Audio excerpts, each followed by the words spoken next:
Well, it wouldn't be a day ending in Y where Disney wasn't having some kind of trouble or another. And we need to talk about the saga of struggle, stumbles, and, well, stupidity that has been befalling the Disney company for, let's say, the last 6 years. Now, as we gather around to do this, just look at it this way. Put in your mind's eye that we're embarking on a journey through the formerly enchanted lands of Dismal Disney, where magic once reigned supreme, but now seems to be fading like Luke Skywalker from forcing too hard. What was once a tale of enchantment and triumph is slowly unraveling into a narrative of flops and failures. So into the depths we dive, finding ourselves questioning the very essence of the House of Mouse and pondering the reasons behind its recent collapse. You ready? Here we go.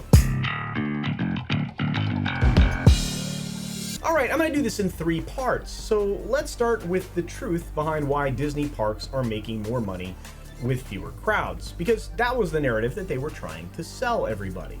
So here we go. Once upon a time, in a kingdom not so far away, Disney's theme parks were the pinnacle of joy and wonder for families everywhere. Yet, the recent chapters of this tale have been filled with various forms of self-loathing, destruction of corporate image, and crushing market losses in terms of market value. Climbing the permanent construction walls at Epcot and other places throughout Disney's Parks division, perplexing paradox emerges. There's fewer visitors, yet greater revenue.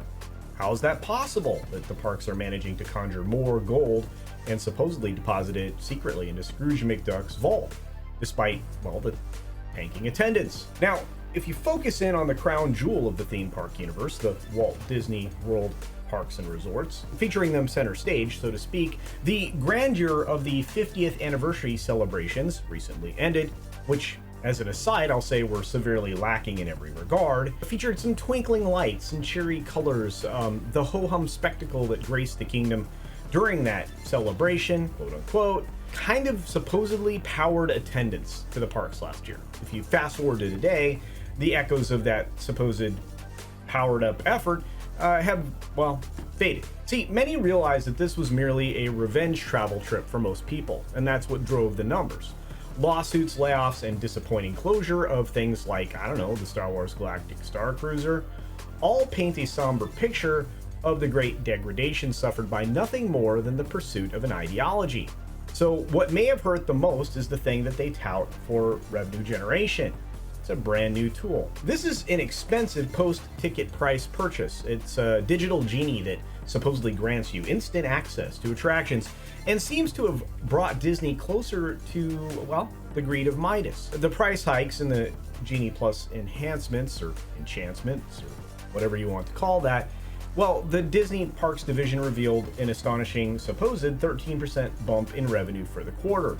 Now, you can make a lot of arguments, and I have, about the factor of and many other things, but customer fleecing is also, a likely cause of growth there.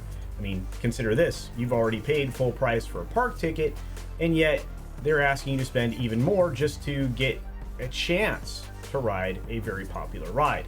This is pretty disgusting. But of course, we need to move on to part 2. Again, this is a play in 3 parts, or 3 acts, or however you want to think of it. Walt Disney Company's stock has been underperforming for days now. I mean, Tuesday was probably kind of a big drop for most, and going back just a few days, the whole script is going to take a darker turn. See, beyond the enchanted gates of the theme parks lies another arena where Disney is losing its sheen or its butt, depending upon your particular vernacular preference. You see, in the Great Champions competition, the stock market, the fabled arena of financial prowess is where most major corporations compete, and it seems that the champions have turned their back on the House of Mouse, with another 2% drop in Disney stock value. And that's not just a bump in the road, that's a poo-sized pothole that won't take, well, a Yensid patch. Days ago, the curtains rose on a dead cat bounce following a pixie dust-infused quarterly report full of speculative fantasy, but headed across the next few days, we actually got to witness a set of dismal Disney trading sessions. The S&P 500 index and the Dow Jones Industrial Average are usually dance partners with all of the big players in what I would call a financial waltz, with Disney being a key to what I would call an elegant performance.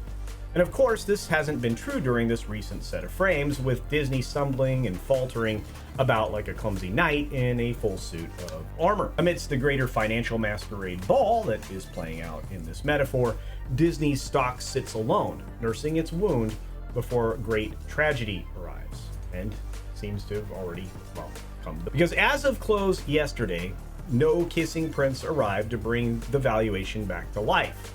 Instead, it fell into a deeper slumber at a dismal 86.35 and falling.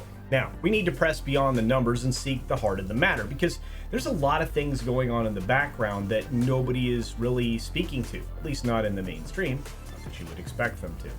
Disney is facing too many antagonists right now, and they've removed all of their heroes through an ideological purge. And the truth is, there was no unbreakable spell of success.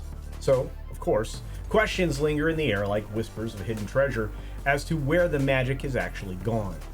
Is Iger simply an emperor with no clothes, or a Pied Piper intentionally leading the mouse to its doom?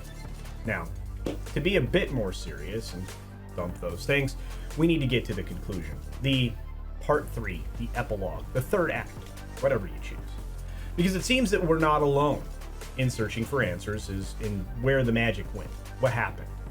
You see, closing the pages on this storybook with a sense of both wonder and concern, I think we've come to realize that Disney's narrative, once a seamless blend of family and Americana, now resembles a tapestry woven with decaying threads of uncertainty, poor leadership, and ideological poison. The vibrant hues of limited success are marred and muted by shades of corruption and prejudice and a whole lot of other very bad things. The company that once was so full of imagination and hope has been nearly entirely lost. The idea of a hopeful future isn't possible when a company can't even imagine it for themselves or for you any longer. And just look around the walls of those wonderful, well, halls of Epcot, I was going to say, but that wouldn't be right. Because when you look around, you realize things that they destroyed were representative of a time when they were looking forward. And now they're highlighting the bankruptcy of imagination and creativity that they actually suffer from. They can't look forward anymore. A once trusted icon where now nearly no one trusts them at all. And for the first time, I'm thinking there may be no coming back, ever. And with that, I leave it to you. What do you think about the loss of faith investors are struggling with when it comes to Disney? That's a pretty heavy question. And are there paths back for a company that can no longer live up to their promise, established so very long ago? And what on the horizon, if you see any, do you think Disney can point to as a success? Please feel free to leave those comments or answers down below. And let's see what kind of ideas you all have. Because to be fair, like Disney, I'm starting to run out of them. Perhaps something there could change the outcome for a once great piece of America. I leave it to you. Be sure to take care of yourself, take care of others, wash your hands, of course, because it's good hygiene. And until next time, see ya!